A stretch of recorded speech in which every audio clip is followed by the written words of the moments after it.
Hello, and welcome to my talk for today. I know that many people find it hard to believe that I have a hair-trigger temper when roused.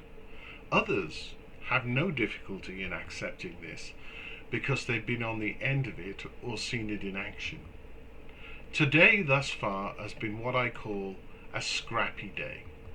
It's no one's fault, but several things have not worked out as I might have hoped, and I can just sense the sap of annoyance rising. I know that I will need to tread very carefully today in order that I don't let my frustrations overflow with someone who doesn't deserve it. You may wonder why I'm telling you about my grumpiness. The reason is that in our lives we have something called besetting sins. I have several. Basically, there are things that we do which we would prefer not to, but we find ourselves doing them time after time. In addition to this, the committing of a besetting sin can also have a very bad effect upon us mentally and spiritually. In my case, when I do something as a one-off, I can usually bring it to God during confession and deal with it. A besetting sin, on the other hand, because it comes back time after time, can be very wearing. In my case, I'm very disappointed with myself, and like many characters in the Bible, just want to hide from God, even though I know that's impossible. Over the years, I've learned a few things to deal with these issues. It doesn't mean that I no longer fall into the traps, but I am less likely to.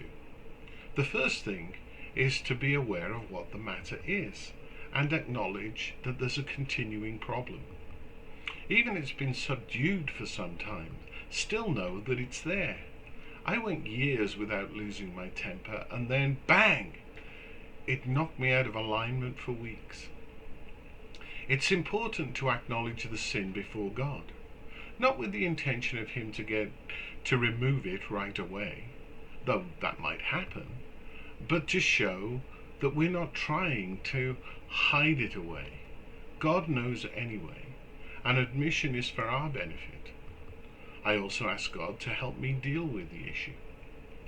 It can also be helpful to have someone to whom we're accountable. Telling another person who won't judge us when we fail, but will encourage us to carry on, can be important. Avoiding situations which might trigger behavior is also vital. When I was out of sorts, I would always tell Janet to be aware of how I was feeling. We always found this helpful. Dealing with our besetting sins is an important part of our discipleship. It's often these things which can do the greatest damage to ourselves, to others, and to our relationship with God. Once again, thank you for joining me for this talk. I'm glad that you're here. And if you're able to join us at 6 o'clock for the litany tonight, that would be great. Otherwise, God bless and stay safe.